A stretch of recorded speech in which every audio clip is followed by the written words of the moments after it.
Every time you start a software project, it's exciting. New technologies, new tools, new frameworks, and you have seen people coding amazing things with these tools. But you know what happened? The bugs start showing up. You go to documentation, it's messy. You go to ChatGPT, it's not helpful. And at some point you lose motivation and you leave it.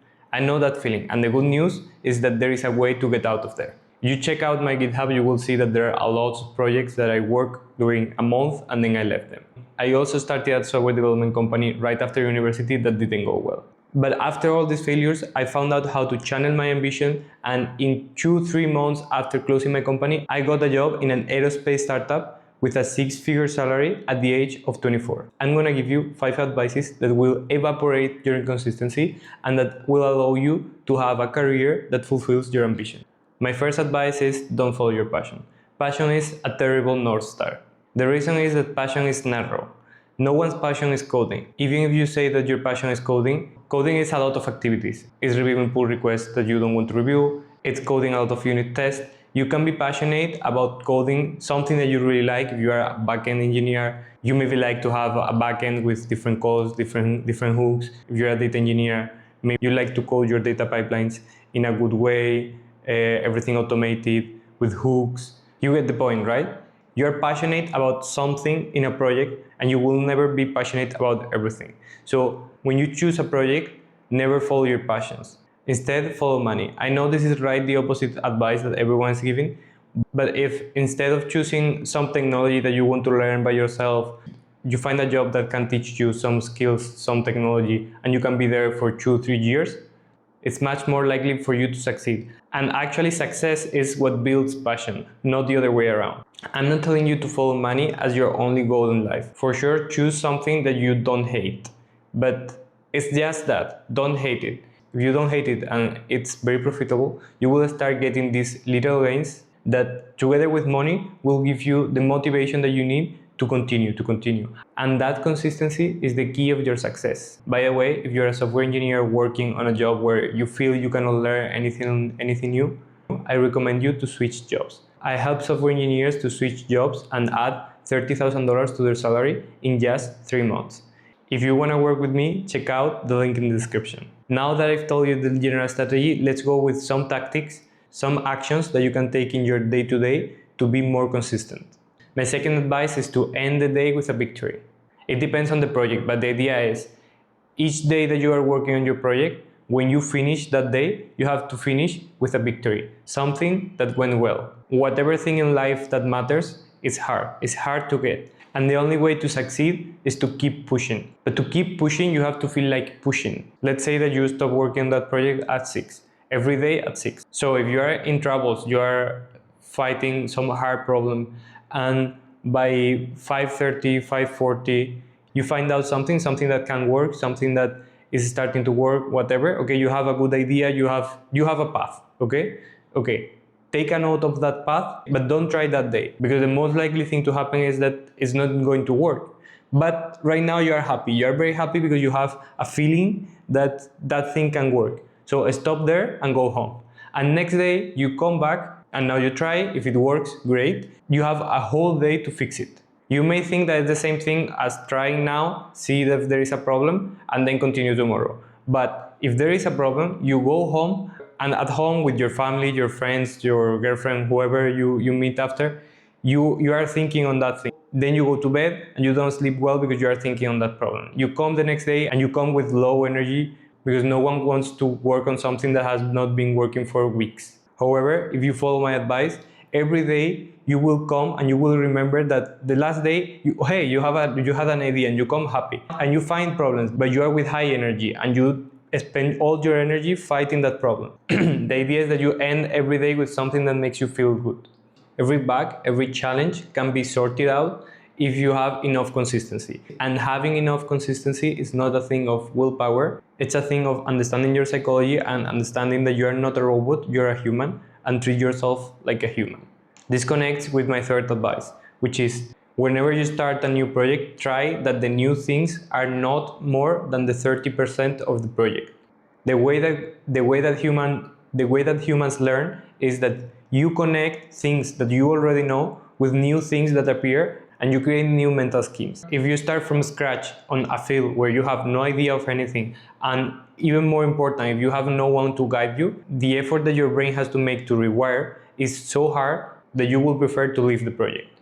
So learn based on the things that you already know. An example of this, imagine that you are good with Python and you have learned some machine learning already. Now you want to know about web apps like APIs, backend, frontend. Okay, don't try to learn all these things making your frontend in JavaScript and your backend in Java. Don't do that. If you already know Python, there are good libraries for doing backends like Fast API, and there are very easy tools to almost auto-generate some frontend. So create a simple frontend and learn how to use Fast API.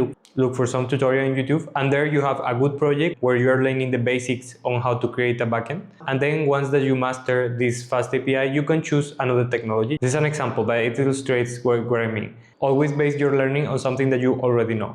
This is also important when you are looking for a job. If you are job searching and you have expertise on something, it makes sense to look for a job where your expertise can provide them a lot of value. Actually, the main value is your current expertise, but a place where you see that you can learn a lot of things. This 70% you know, 30% you don't know rule also makes sense for this. For instance, what I do in my current job is to design software that goes into drones and aircrafts while they are flying.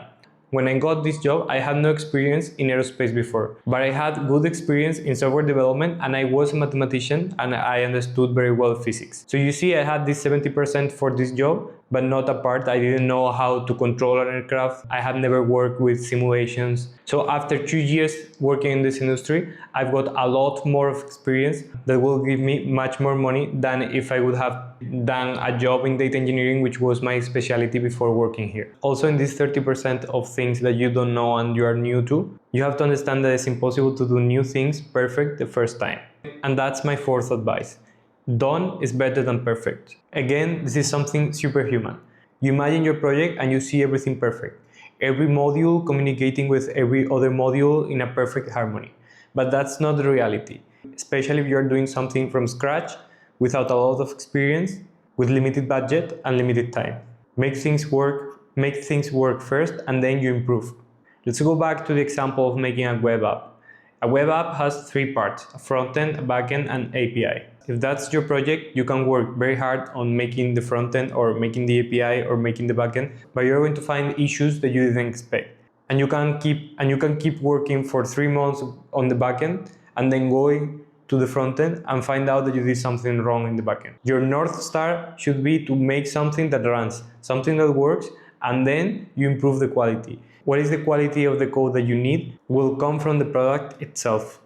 Again, making something fast that runs will give you these little gains that you need to keep pushing. Well, if you get obsessed with doing everything perfect, what will happen is that you will get frustrated and you probably will leave the project. The only case when it makes sense to do things perfect, maybe not perfect, but to take care of each piece that you are doing, is when you have full visibility of what's going to be in the project. You are an expert on that field. You already have done this thing before, and you know every single thing that can go wrong.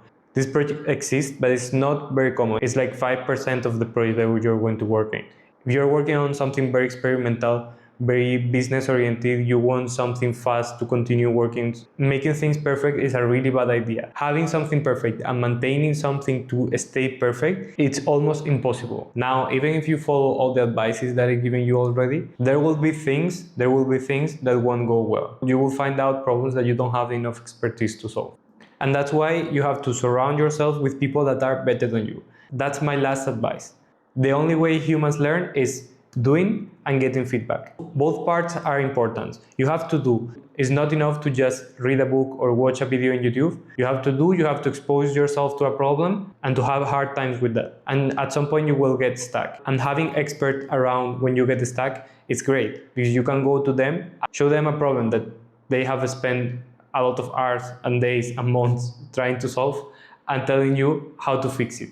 It's the closest thing that you have to time traveling. You literally can use the time that other people spend on solving that problem to get that experience much faster. And trust me, experts on a field are willing to teach everyone about what they know. This is extremely relevant if you are job searching in tech, because there are a lot of companies that have a few experts, 1, 2, 3 experts in the company that have an amazing expertise on some field, and the company is unable to move that expertise from only 1, 2, 3 experts to other engineers. And I know that if you are ambitious, you have this capability of learning very quickly, and that's the most valuable and rare skill in the world.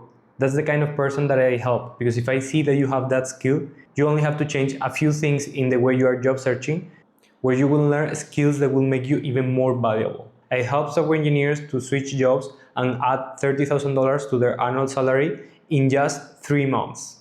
If you are the kind of person I'm talking about, please check out the link on the description, thefreeengineer.com, where you can book a call with me to see if I can help you. Ciao, ciao.